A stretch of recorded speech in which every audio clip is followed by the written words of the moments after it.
Hello friends, exam dear में आप सभी का स्वागत है। आज हम शुरू करने वाले हैं मध्य हिमालय की महान हिमालय के हिमनद। महान हिमालय के हिमनद, कुछ उनसे जो निकली हुई नदियां उनके बारे में देखेंगे। फिर उसके बारे में देखेंगे मध्य हिमालय में कौन कौन सी श्रेणी आती हैं और उनकी कुछ घाटियां जो हैं उनके मध्य जो बृहत हिमालय और मध्य हिमालय के बीच में घाटियां जो बनी, उन घाटियों को हम क्या कहते हैं और जो घाटियां जो बनी हुई हैं यहीं पर जनसंख्या क्यों रहती है उसके बारे में भी देखेंगे। फिर उसके बाद में देखेंगे हम लोग शिवालिक का निर्माण और हमारा जो है उत्तर भारत का विशाल मैदान, ये इसका निर्माण कैसे हुआ। और फिर ये देखेंगे जो शिवालिक जो है, सभी श्रेणियां तो समानांतर हैं और किसी में कोई भी क्या है इसको एक दूसरे से मतलब एक इसे हम लोग पार करना, मतलब पार नहीं कर पाते। इतने पार इसको करना बहुत ही मुश्किल पड़ जाता है। तो और इसमें क्या है, शिवालिक क्या है, खंडित श्रृंखला है। वो क्यों है उसके बारे में भी देखेंगे, खंडित श्रृंखला क्यों है और ये कैसे बनी हुई है। और फिर देखेंगे कि क्या इस शिवालिक और कुछ ट्रांस हिमालय में कुछ समानता है या कुछ भिन्नता भी है। दोनों का कंपेयर करेंगे जो एग्जाम के पॉइंट ऑफ व्यू से बहुत ही इंपॉर्टेंट है। ठीक है, चलिए आज की क्लास हम लोग शुरू करते हैं। जो है हमारे हिमनद, हिमनद और नदियां। हिमनद और नदियां मतलब कौन से हिमनद से कौन सी नदी निकलती है वो देखना पहले। तो ये जो हिमनद हैं ये सभी किस हिमालय के हैं, तो ये वृहत हिमालय के हिमनद हैं। वृहत हिमालय के हिमनद, जैसे जैसे हम लोग हिमालय, जैसे हमने इससे पहले क्लास में जब हम लोग ट्रांस हिमालय पढ़े तो ट्रांस हिमालय के हिमनद बताए थे। उसके बाद में इस जो हमारा है महान हिमालय के हिमनद करेंगे, उसमें से जो नदियां निकल रही हैं वो नदियों भी देख रहे हैं। और उसके बाद में जो मध्य हिमालय में उसकी ऊंचाई इतनी नहीं है तो वहां पर हिमनद नहीं पाए जाते हैं। समझ में आए? हिमनद हैं, जो हिमनद होंगे उसके बारे में बताया जाएगा। क्लियर है? तो देखते हैं हम लोग हिमनद। तो हिमनद, जैसे कि हमारा ये हिमनद जो है यमुनोत्री, यमुनोत्री हिमनद से कौन सी नदी निकलती है, तो कौन सी नदी निकलती है, यमुना नदी निकलती है। समझ में आया? यमुनोत्री से कौन सी नदी, तो यमुना नदी यमुनोत्री से। अब देखते हैं जो यमुनोत्री है, यमुनोत्री के पास में एक हिमनद आता है, मतलब ये हिमनद बताया गया यमुनोत्री एक पावन स्थल माना गया है। पावन स्थल माना क्या गया, पावन स्थल है, पावन स्थल है, वहां पर लोग पर्यटक जाते हैं, देखने के लिए जाते हैं। तो ये पर्यटक के स्थान से भी और सामाजिक सांस्कृतिक से भी जुड़ा हुआ है, पर्यटन से भी जुड़ा हुआ है, तो यमुनोत्री बहुत इंपॉर्टेंट हो जाता है। तो यमुनोत्री के पास में एक हमारा ग्लेशियर पाया जाता है जिसका नाम है बंदर पूंछ। क्या नाम है उसका, बंदर पूंछ। बंदर पूंछ हिमालय से निकलती है यमुना नदी। कौन सी नदी निकलती है, यमुना नदी। यमुना नदी आगे आकर इलाहाबाद में, मतलब जिसका नाम प्रयागराज हो गया है, प्रयागराज में आकर गंगा नदी में मिल जाती है, जिसे हम लोग संगम कहते हैं। ये जब हम लोग नदियां पढ़ेंगे उसके बारे में ये सब चीज बताई जाएगी, उसमें बताएंगे सभी, तो समझ में आए? यमुनोत्री जो है कहाँ से यमुनोत्री मतलब एक बंदरपूछ हिमनद है, ये बंदरपूछ हिमनद से हमारी कौन सी नदी निकलती है, यमुना नदी निकलती है। क्लियर है? अब देखते हैं गंगोत्री। गंगोत्री से कौन सी नदी निकलती है, तो ये गंगोत्री से निकलती है भागीरथी। अब हम लोगों ने अभी तक जो भी पढ़ा हुआ है तो उसमें क्या आता है, गंगोत्री से कौन सी नदी निकलती है, हम लोगों ने सुना है या पढ़ा है, तो गंगा नदी निकलती है।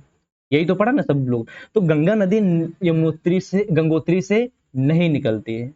यमुना नदी गंगोत्री, सॉरी, गंगा नदी गंगोत्री से नहीं निकलती है।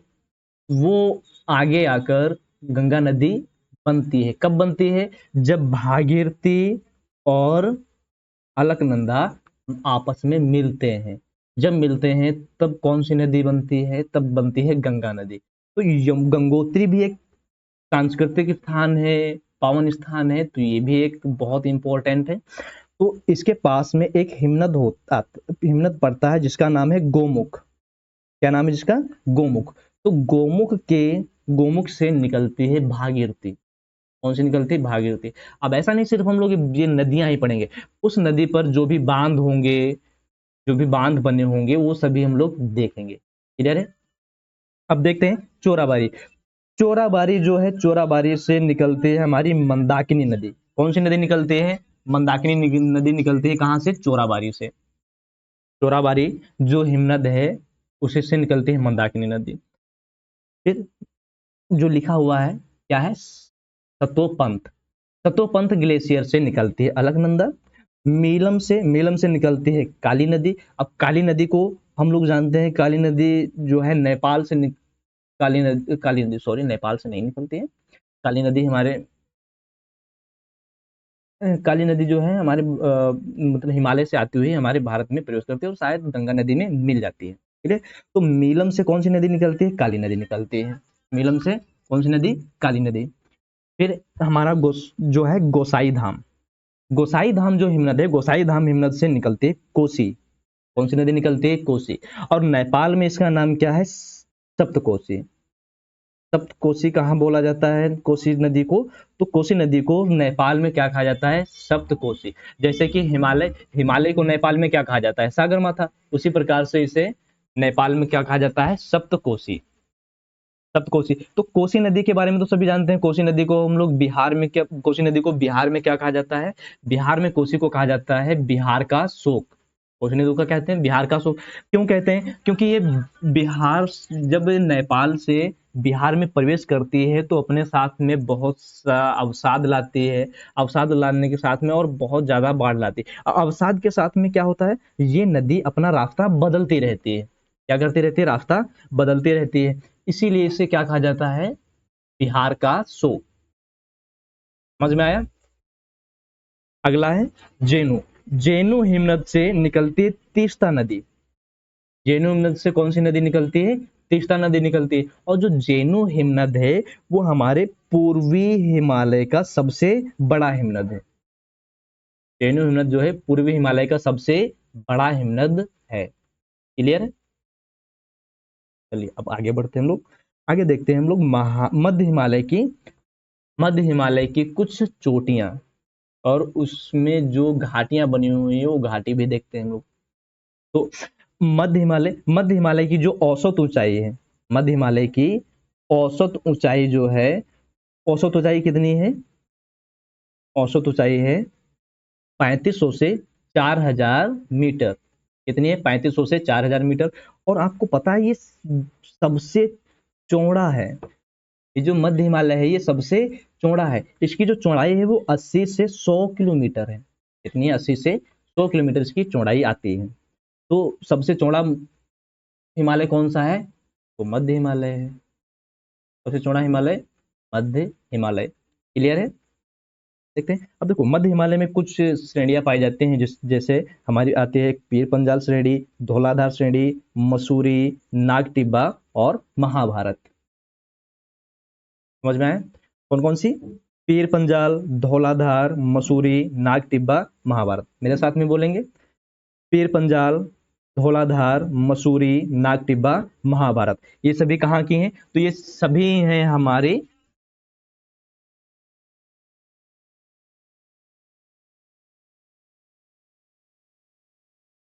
कहाँ के हैं सभी?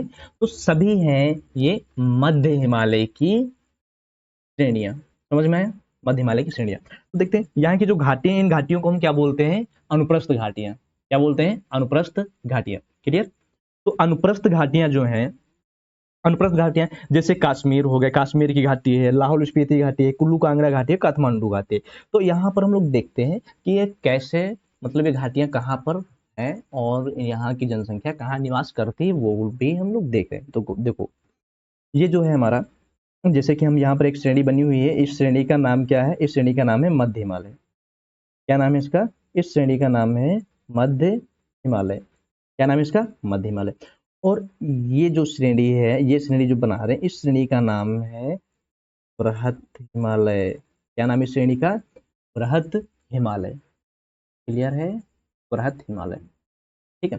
अब देखो यहाँ पर नंबर ए लिखा हुआ है, कुछ पर्वत श्रेणी है, नंबर बी है, नंबर सी है, नंबर डी है और नंबर ई है। तो जो नंबर ए है वो क्या है? वो है पीर पंजाल। कौन सी श्रेणी है वो? पीर पंजाल श्रेणी है। पीर पंजाल। नंबर बी जो है, नंबर बी क्या है? धौलाधार। नंबर बी क्या है? धौलाधार।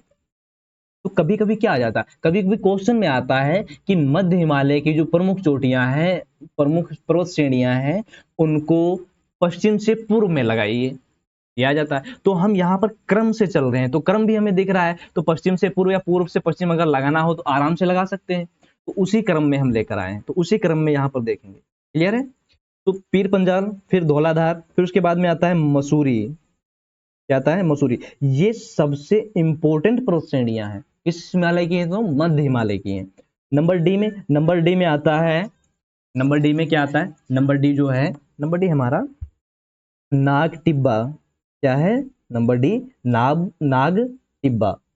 नंबर जो ई है, नंबर ई है, वो है हमारा महाभारत। हेलो,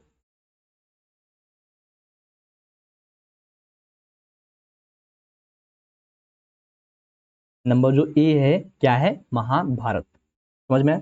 अब देखो एक कॉन्सेप्ट समझते हैं। क्या है? एक कॉन्सेप्ट समझते हैं और ध्यान से समझना। अगर ध्यान भटका तो भैया क्या कहते हैं वो, अगर हट गया ध्यान तो नहीं मिलेगा ज्ञान। ध्यान से सुनना, ध्यान से सुनना। देखो अगर दो पर्वत श्रेणियां, वो भी समांतर पर्वत श्रेणियां, दो समांतर पर्वत श्रेणियां, तो पर्वत श्रेणियां तो ऐसे बनेंगी। अगर वो सिंपल सा ऐसे बन जाती हैं तो हम उसे पर्वत नहीं कहते हैं। क्या बोलते हैं? उसे बोलते हैं पठार। तो क्या ये कोई पर्वत है? नहीं, ये तो पठार है। क्या है? पठार है। तो दो पर्वत श्रेणियां तो ऐसी नहीं होती हैं, दो समानांतर पर्वत श्रेणियां तो ऐसी तो नहीं होंगी। अब ऐसा नहीं है कि ये ऐसे बना हुआ है, ये पर्वत श्रेणी ऐसे बनी हुई है तो इसका नाम कुछ अलग है, इसका नाम कुछ अलग। ये तो सेम दिख रहा ना हमें। ये कोई अब पर्वत में जो पर्वत श्रेणियां जो होती हैं उनमें क्या होता है? उनमें एक पीक, मतलब एक चोटी के आकार की होती है, वो ऐसे होती है चोटी के आकार, तो उसे हम बोलते हैं पर्वत। अगर नीचे से बहुत ऊंचा वो दिख रहा है, बहुत ऊंचा है, लेकिन अगर ऊपर का पार्ट उसका मैदान जैसा है, ऊपर का पार्ट अगर मैदान जैसा है तो पर्वत नहीं कहलाएगा। क्या कहलाएगा वो? पठार कहलाएगा। जैसे कि हमारा तिब्बत का पठार वो ऐसा ही है तो बहुत ऊंचा, लेकिन ऊपर का जो है, उसका ऊपर का जो हिस्सा है वो कैसा है? मैदान के जैसा दिख रहा है, तो उसे हम क्या बोलते हैं? पठार बोलते हैं। तो ये क्या कहलाएगा? पठार कहलाएगा। तो दो पर्वत श्रेणियां ऐसी हो ही नहीं सकती। पर्वत श्रेणी में क्या होना चाहिए? एक पीक होना चाहिए, और एक चोटी होनी चाहिए, तो उसे हम बोलते हैं पर्वत।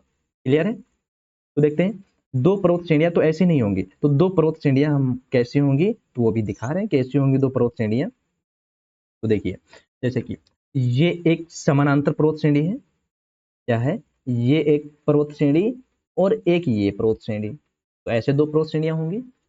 एक पीक के आकार का दिख रहा है, दिख रहा है ना पीक के आकार का, तो ये पर्वत श्रेणियां। तो ये पर्वत श्रेणियां मान लेते हैं, ये जो पर्वत श्रेणी है हमारी, चलो इसे हम थोड़ा सा ऊंचा बना देते हैं। क्लियर?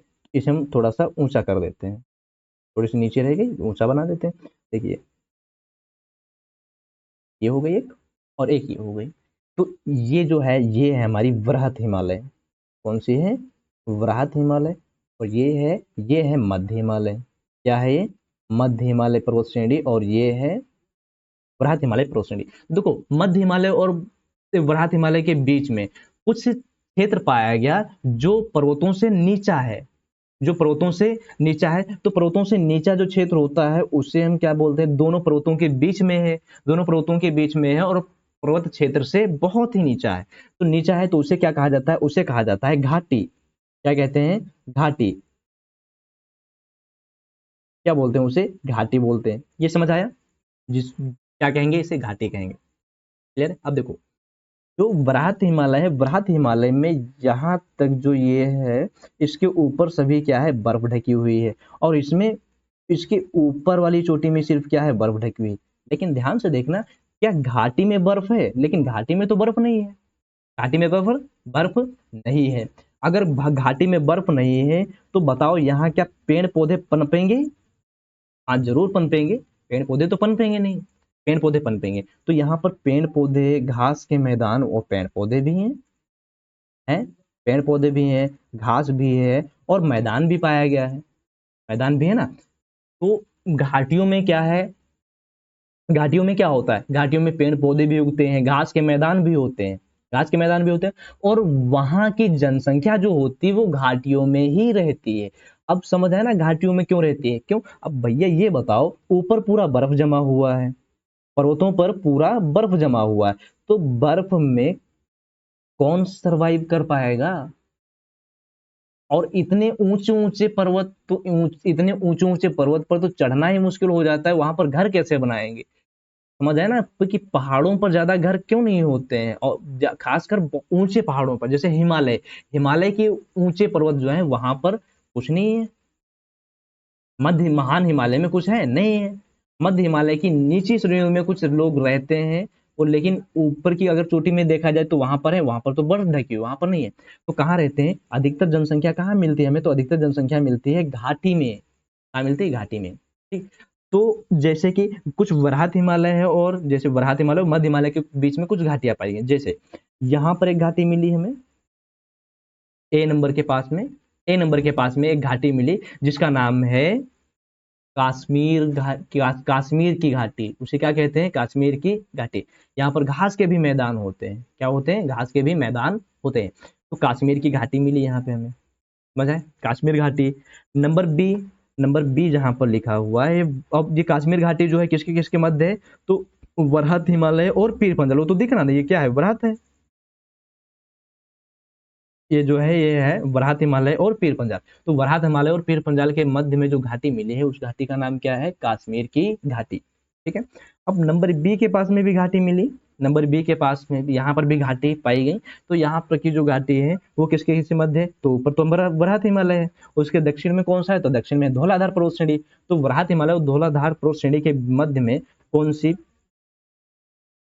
कौन सी घाटी पाई गई, तो लाहौल स्पीति कुल्लू कांगड़ा, ये घाटियां मिली।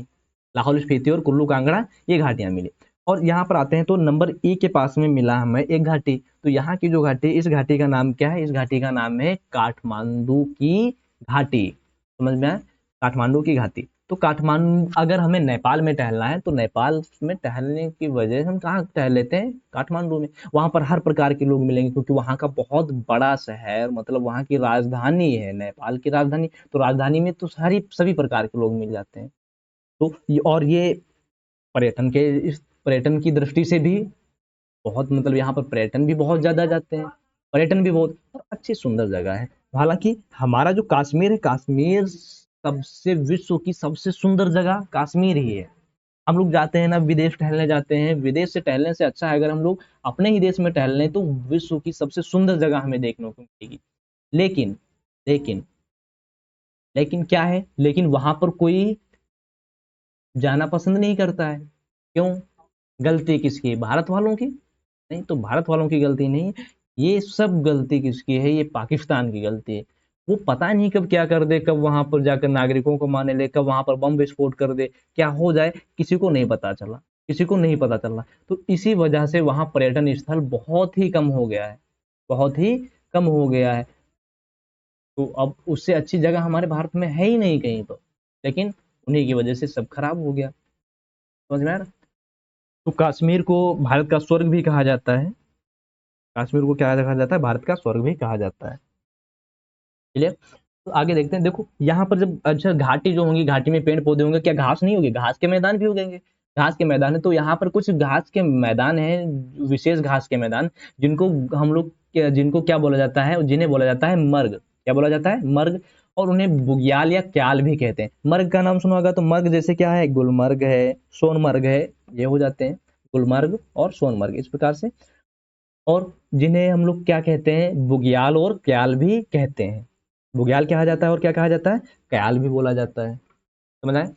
आगे बढ़ते हैं, आगे देखते हैं, आगे देखते हैं शिवालिक। तो शिवालिक शुरू करने से पहले देख लेते हैं क्या मध्य हिमालय समझ में आया? मध्य हिमालय का निर्माण तो हम लोग पहले देख चुके हैं ना, ये कैसे हुआ था, जब संपीड़न बल अधिक हो गया, अधिक हो गया जब संपीड़न बल, तो भारत की प्लेट क्या हो, भारत की प्लेट में दरार आई, और दरार होकर ये प्लेट क्या हो गई, क्षेपित हो गई। ऐसे ही महान हिमालय का निर्माण भी हुआ था, और ऐसे ही मध्य हिमालय का भी निर्माण हुआ था। समझ में आया? तो आगे देखते हैं हम लोग शिवालिक। तो शिवालिक का निर्माण कैसे हुआ वो समझेंगे आज, वो समझेंगे शिवालिक का निर्माण। हेडिंग डाल लीजिए सभी लोग, शिवालिक का निर्माण। तो शिवालिक का निर्माण देखते हैं। तो शिवालिक का निर्माण क्या है, देखिए, वराहत हिमालय, वराहत हिमालय, वराहत हिमालय, बात वही है, वराहत हिमालय व मध्य हिमालय की उत्पत्ति के उपरांत यहाँ के सतही जल प्रवाह, सतही जल प्रवाह जैसे कि नदियां, नदियां, नदियों ने इन श्रृंखलाओं का अपक्षय व अपर्दन किया। तो कौन सी श्रृंखलाओं का अपक्षय व अपर्दन किया, तो वराहत हिमालय और मध्य हिमालय की, मध्य हिमालय की जो है उत्पत्ति जब हुई, उसके बाद में वहां के सतही जल प्रवाह ने, सतही जल प्रवाह मतलब नदियों ने, नदियों ने इन श्रृंखलाओं का अपक्षय किया और अपर्दन किया, और अपने साथ में क्या लाई, अवसाद लाई। वो अवसाद कहाँ डालेंगी, अवसाद तो वही डालेंगे जहां स्थान निचला स्थान मिलेगा, जहां नदियों की रफ्तार धीमी होगी या धीमी होगी, जहां पर हमें इनकी रफ्तार या समुद्र में मिलेगी जाकर, तो वहीं पर अपने निक्षेप जमा करती हैं। तो उसी के बारे में देखते हैं। देखिए, जैसे कि नंबर एक हमारा है, नंबर एक जो है तिब्बत का पठार। तिब्बत का पठार, तिब्बत के पठार में जो है तिब्बत का पठार, उसके बाद में क्या है हमारा ट्रांस हिमालय। क्या है ट्रांस हिमालय? ट्रांस हिमालय का निर्माण सबसे पहले हुआ था। जितनी भी जितनी भी श्रेणियां बनी उसमें से सबसे पहले किसका निर्माण हुआ? ट्रांस हिमालय का। ट्रांस हिमालय के ट्रांस हिमालय के बाद में जब क्षेपण हुआ, क्या हुआ इसका? क्षेपण। भारतीय प्लेट जब आगे बढ़ी, संपीड़न बल अधिक हुआ तो उसका क्षेपण हो गया। जब क्षेपण हुआ तो क्षेपण से क्या कौन सी श्रेणी बनी? तो क्षेपण से बनी हिमाद्री। कौन सी श्रेणी बनी? हिमाद्री। और हिमाद्री के बाद में फिर से प्लेट के बीच में तनाव आता गया, तनाव संपीड़न बल लगता है, प्लेट अब भारतीय प्लेट आगे बढ़ती रही। जब आगे बढ़ते रही, ये क्या हो, भारतीय प्लेट आगे बढ़ती हुई दिखाई गई। जब आगे बढ़ती रही तो फिर जब संपीड़न बल हुआ, फिर से प्लेट में क्रेक आया। तो क्रेक आने के बाद में फिर से प्लेट का क्या हुआ? दरार आई। दरार होने के बाद में क्या हुआ? फिर से प्लेट का क्षेपण हुआ। जब क्षेपण हुआ तो फिर से क्या बना हमारा? हिमांचल हिमालय, जिसे हम लोग बोलते हैं लघु हिमालय। तो समझ में आया? मध्य हिमालय का निर्माण एक क्षेपण, इनका क्या हुआ था? क्षेपण हुआ था। क्षेपण से हुआ। तो देखिए, जो मध्य हिमालय, ये हम लोग उत्तर दिशा में, उत्तर से दक्षिण में इसे लगाए हुए। तो आप समझ सकते हैं, जो हमने ये इधर बनाया तो इधर ये क्या बना हुआ है? ऊंचा ऊंचा ये सपाट जैसा दिख रहा है। तो ये क्या है? भारत का प्रायद्वीपीय पठार। इसे हम नंबर 5 दे दिया नाम। क्या दे दिया? नंबर 5। तो नंबर 1 क्या है? Tibet. Number 2 trans. Number 3 Himadri. Number 4 Himachal. और नंबर 5 क्या है? प्रायद्वीपीय पठार। प्रायद्वीपीय पठार। तो देखते हैं, देखो यहाँ पर क्या बताया गया? अपर्दन हुआ। तो अपर्दन हुआ किसका? तो देखो, महान महान हिमालय से कुछ नदियां निकली, महान हिमालय से कुछ नदियां निकली, वो इसका अपर्दन करते हुए लघु हिमालय से भी नदियां वो नीचे आई, तो लघु हिमालय का भी अपर्दन करती रही। लघु अपर्दन व अपक्षय किया, दोनों चीजें होती रही इसके साथ में। और उसके अवसाद अपने साथ लाकर, अब देखो, जब अपने साथ लाई, अवसाद लाई, और अवसाद वो कहाँ जमा किए? तो भारतीय प्रायद्वीप और हिमालय के बीच में एक महाखंड था। उस महाखंड में ये अपने अवसाद जमा करती रही। अवसाद क्या करती रही? जमा करती रही हिमालय की नदियां। और ऐसे ही प्रायद्वीपीय भी नदियां आई। प्रायद्वीपीय भी नदियां प्रायद्वीप को काट कर, अपक्षय कर कर, अपर्दन कर कर, वहां के जो अवसाद थे वो कहाँ लाती रही? एक महाखंड में जमा करती रही। महाखंड में अवसाद जमा कर दिए। अवसाद कहाँ लाकर जमा इकट्ठा कर दिए? महाखंड में अवसाद इकट्ठा होते रहे। महाखंड में अवसाद इकट्ठा होते रहे। अब भारतीय प्लेट क्या है? भारतीय प्लेट अभी भी नहीं रुकी, वो भी अभी भी आगे बढ़ रही है। तो आगे जब बढ़ रही है, यहाँ पर क्या अवसाद है, जब आगे बढ़ेगी तो जब भारतीय प्लेट जब आगे बढ़ी तो अवसाद उठकर ऊपर आए। अवसाद क्या हुए? उठकर ऊपर आए। जब अवसाद ऊपर आए तो ये एक मैदान के जैसा दिखने लगा हमें। कैसा दिखने लगा? एक मैदान के जैसा।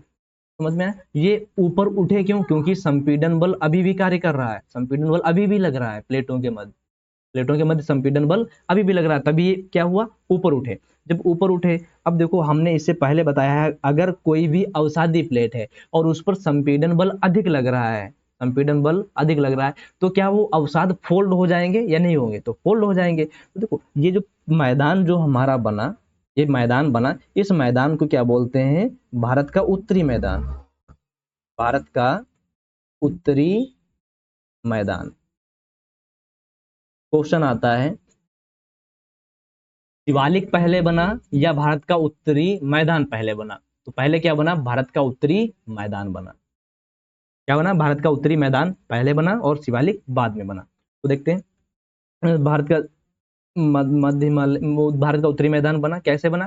तो संपीड़न बल, अवसाद नदियां ला रही थी, नदियां अवसाद महाखंड में इकट्ठा कर रही थी, वो संपीड़न बल कार्य कर रहा था। तो यहाँ का जो जो प्लेट थी वो आपस में मतलब आपस में आगे बढ़ रही थी, आगे बढ़ रही थी। तो अवसाद क्या हुए? ऊपर उठते गए, अवसाद ऊपर उठते गए। तो ये बना हमारा मैदान। ये क्या बन गया? मैदान का निर्माण हुआ। चलिए, अब जब भारतीय प्लेट अभी भी संपीड़न बल लगा रही है, मतलब भारतीय प्लेट पर संपीड़न बल अभी भी लग रहा है, भारतीय प्लेट दोनों के मध्य क्या लग रहा है? संपीड़न बल। और जब संपीड़न बल अधिक हो जाता है, संपीड़न बल जब अधिक हो जाता है, तो बताओ, अवसादों में फोल्ड आ जाता नहीं आ जाता? तो अवसादों में फोल्ड आ जाता, तो अवसाद में क्या हुआ? ये फोल्ड आ गया। क्या हुआ? ये फोल्ड अवसादों में आ गया। तो जब फोल्ड आया तो क्या बने, फोल्ड पर्वत बन गए। फोल्ड पर्वत बने तो इस प्रकार से हुआ शिवालिक का निर्माण। तो इन फोल्ड पर्वत को हम क्या बोल, फोल्ड माउंटेन्स को क्या कहा गया, इनको कहा गया शिवालिक। क्या कहा गया इनको, शिवालिक कहा गया। समझ में आया। तो शिवालिक जैसे हमें दिख रहे हैं इस प्रकार से नहीं है। शिवालिक क्या है, शिवालिक जैसे यहाँ पर बना दे रहे हैं, ये एक प्रोश्रेणी हो गई हमारी, ये क्या हो गई, प्रोश्रेणी। ये क्या है, प्रोश्रेणी है। तो शिवालिक जो है वो इस प्रकार से, पहले क्या इस प्रकार से, ये यहाँ पर है कुछ, ये खंड इधर है, तो मतलब शिवालिक जो है खंडित श्रेणी है। शिवालिक क्या है, खंडित श्रेणी। बाकी सभी कैसी हैं, बाकी सभी खंडित नहीं है। क्लियर है। आगे देखते हैं, आगे क्या है, देखो जो अपर्दन व अपक्षय नदियों ने किया उसके बारे में लिखा हुआ, जो हमने अभी बताया वो लिखा हुआ। तो क्या है, इनसे जनित अवसादों का परिवहन कर नदियों ने इसे पठार व हिमालय के बीच व्याप्त महाखंड में निक्षेपित कर उत्तर भारतीय मैदान का निर्माण किया। तो जो हिमालय से नदियां निकली, पठार से नदियां निकली, और इनके बीच में जो महाखंड था वहां पर अवसाद लाकर उसे इकट्ठा किया और वहां पर निक्षेपित कर दी, और निक्षेपित करने के बाद में क्या हुआ, भारत का उत्तरी विशाल मैदान बना। ये क्या प्रक्रिया एक दिन में हो गई, ये कई वर्षों तक चलती रही, लाखों सालों तक चलती रही। समझ में आया। तो उससे बना उत्तरी भारतीय मैदान।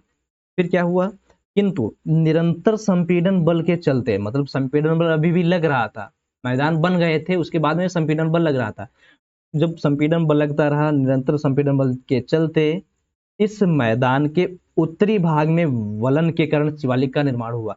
अब समझ में आ रहा ना। तो वलन उत्तरी भारत में क्यों हुआ, देखो अगर यहाँ पर कोई ठोकर लग रही है, जैसे यहाँ पर ठोकर लग रही है और यहाँ पर एक नरम इधर से धक्का लग रहा है, तो वलन कहाँ पड़ेगा, इधर पड़ेगा वलन, या यहाँ पर पड़ेगा उत्तर में, मतलब ये दक्षिण है ये उत्तर है, तो वलन कहाँ, ये यहाँ पर पड़ेगा या वलन यहाँ पर पड़ेगा, तो वलन यहाँ पर आएगा, क्योंकि उसके आगे क्या है, एक दीवार, बहुत ऊंची दीवार जिसे हम लोग मान सकते हैं, बहुत ऊंची दीवार है, तो दीवार के सहारे तो वलन यहीं पर पड़ेगा। तो ये क्या है, उत्तर दिशा, ये क्या है, दक्षिण। तो मैदान के उत्तर में वलन पड़ा, और उत्तर से क्या, वलन से क्या बने, शिवालिक पर्वत का निर्माण हुआ। क्लियर, समझ में आया, नहीं आया, समझ में आ गया। ठीक, आगे देखते हैं, आगे कुछ समझने का प्रयास करेंगे। एक डायग्राम के द्वारा समझना है, उससे देखते हैं, कुछ समझने का प्रयास करते हैं हम लोग। तो देखें, देखो अब हम श्रेणियों के बारे में, श्रेणियां बना रहे हैं। श्रेणियां बनाएंगे तो हिमालय की कितनी, हिमालय जो है कितनी श्रेणी में बटा हुआ है, तो हिमालय बटा हुआ है 4 श्रेणियों में। कौन कौन सी, ट्रांस हिमालय, व्रात हिमालय, मध्य हिमालय और शिवालिक, यही 4 है। तो अगर हम उत्तर से दक्षिण में लगाते हैं, उत्तर से दक्षिण में उसको लगाते हैं, तो ट्रांस हिमालय तो हमें दिखेगा नहीं।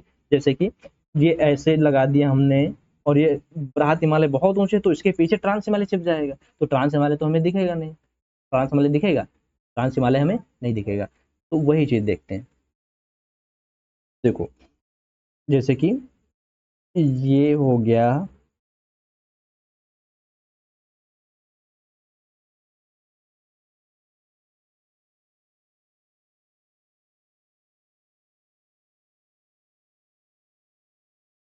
ये बना हमारा महान हिमालय। ठीक है, महान हिमालय में देखेंगे तो वो बहुत ज्यादा क्या होता है, उस पर बर्फ ढकी रहती है। ये सब यहाँ पर क्या है, वरात हिमालय में सब बर्फ ढकी है, बर्फ से ढका रहता है बहुत अधिक। क्या होता है, अधिक, सबसे अधिक क्या होता है, बर्फ से ये ढका रहता है। समझ में आया, बर्फ से ढका रहता है।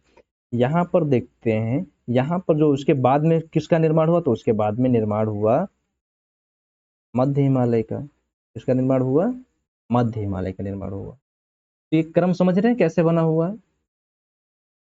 क्रम समझ रहे हैं ना कैसे बना हुआ। उत्तर से दक्षिण की तरफ लगा रहे हैं, ऊपर क्या है उत्तर, नीचे क्या हो जाएगा, यहाँ पर क्या है, ये उत्तर है, ये क्या हो जाएगा, दक्षिण हो जाएगा, नॉर्थ साउथ हो जाएगा। क्लियर, इसे क्या कहेंगे, ये है वृहत हिमालय, ये वृहत हिमालय है, ये वृहत हिमालय, और ये लघु या मध्य, क्या बोलेंगे इसे, मध्य। क्लियर। तो देखें, अब देखो, क्या यहाँ से कुछ महान हिमालय जब हिमनद है, हिमनद से जब हिमनद बर्फ पिघलती है तो कुछ नदियां निकलेंगी, नदियां निकलेंगी, क्या निकली, कुछ नदियां निकली, नदियां निकली, और यहाँ पर भी कुछ नदियां निकली हैं।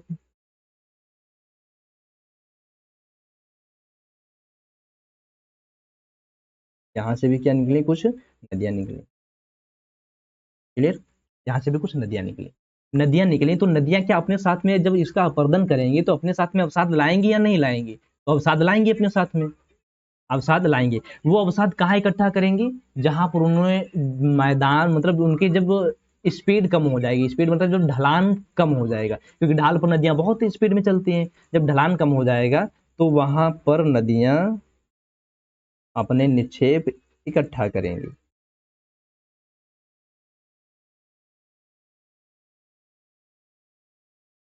क्लियर, तो निक्षेप इकट्ठा करी तो यहाँ की नदियां कुछ निक्षेप लाती साथ में, अपर्दन करके, अपर्दन किया और निक्षेप भी लाई साथ में। जब निक्षेप लाई तो निक्षेप एक जगह पर इकट्ठा करती रही, वो निक्षेप क्या किया, एक जगह पर इकट्ठा करती रही, ये निक्षेप इकट्ठा किए, निक्षेप इकट्ठा किए, समझ में। अब जब निक्षेप इकट्ठा किए तो नदियों का तो रास्ता बंद हो गया। अब जब नदियों का रास्ता बंद हो गया तो नदियां कोई ना कोई नया रास्ता ढूंढेंगी। जब नया रास्ता ढूंढे तो ये नदियां नया रास्ता ढूंढ लिए, नया ये दूसरे रास्ते से निकलने लगी। जब नदियां दूसरे रास्ते से निकलना शुरू हो गई, समझ में आ रहा है, समझ में आ रहा है ना, नदियां दूसरे रास्ते से निकलना शुरू हो गई। जब दूसरे रास्ते से शुरू हो गई तो बताओ, जब ये नदियां रुकी थी, तब रुकी थी तो क्या यहाँ पर क्या एकदम से निकल गई, या यहाँ पर कुछ क्षेत्र जल का, जल कुछ क्षेत्र में भर जाएगा, तो जल कुछ क्षेत्र में भरा होगा यहाँ पर, तो कुछ क्षेत्र में जल यहाँ पर भर गया। कुछ क्षेत्र में जब जल भर गया, क्या हुआ, जब कुछ क्षेत्र में जल भर गया तो यहाँ से जब क्षेत्र भरा, तो जब यहाँ से जल निकला, मतलब जब पानी निकला तो ये जल जो क्षेत्र था ये खाली हो गया। जब ये क्षेत्र खाली हुआ तो ये एक मैदान के जैसा बन गया। क्या बना, एक मैदान के जैसे बन गया, समझ में आया, क्या बना है कि मैदान बना। ये इन मैदानों को पश्चिम में क्या कहा गया, दून, पूर्व में क्या कहा गया, द्वार। पश्चिम में क्या कहा गया, दून, और पूर्व में क्या कहा गया, द्वार। तो जैसे कि देहरादून और हरिद्वार, जैसे कि दून में देहरादून, सुना होगा देहरादून, देहरादून, और इधर हरिद्वार। समझ में आया दून का निर्माण कैसे हुआ। दून, दून मतलब यह है, देहरादून हरिद्वार, इनका दून और द्वार क्यों कहा गया, क्योंकि यहाँ पर कुछ विशेष घास के मैदान भी पाए गए। फिर जब ये पानी निकला वहां पर कुछ घास के मैदान भी पाए गए, तो वहां पर क्या मिला हमें, दून और हरिद्वार, जो उन्हें अलग अलग नाम दिया गया, जिन्हें हम बोलते हैं देहरादून और हरिद्वार बोलते हैं। तो ये चीज समझ आई या नहीं आई, ये चीज समझ आ गई, ठीक है। तो अब ये चीज समझ आई तो आज की क्लास हम लोग यहीं पर रोकते हैं, आज की क्लास यहीं पर रोकते हैं, और इसके आगे का हम लोग कल कंटिन्यू करेंगे। तो कल कंटिन्यू करेंगे तो कल हम लोग क्या देखेंगे, अब देखो यहाँ तक जो हम लोगों ने हिमालय पढ़ा है, तो हिमालय का पढ़ा हुआ हम लोगों ने अक्षांशी विस्तार, क्या पढ़ा हुआ, अक्षांशी विस्तार। और कल हम लोग देखेंगे हिमालय का क्षेत्रीय विस्तार, क्षेत्रों के हिसाब से उसे कैसे बांटा गया है, और कुछ वहाँ की नदियां भी देखेंगे, क्लियर, देखेंगे और समझने का प्रयास भी करेंगे और अच्छे से समझेंगे भी, क्लियर। तो आज की यह क्लास यहीं पर रोकते हैं, के लिए दोस्तों धन्यवाद, जय हिंद, मिलेंगे कल की क्लास में।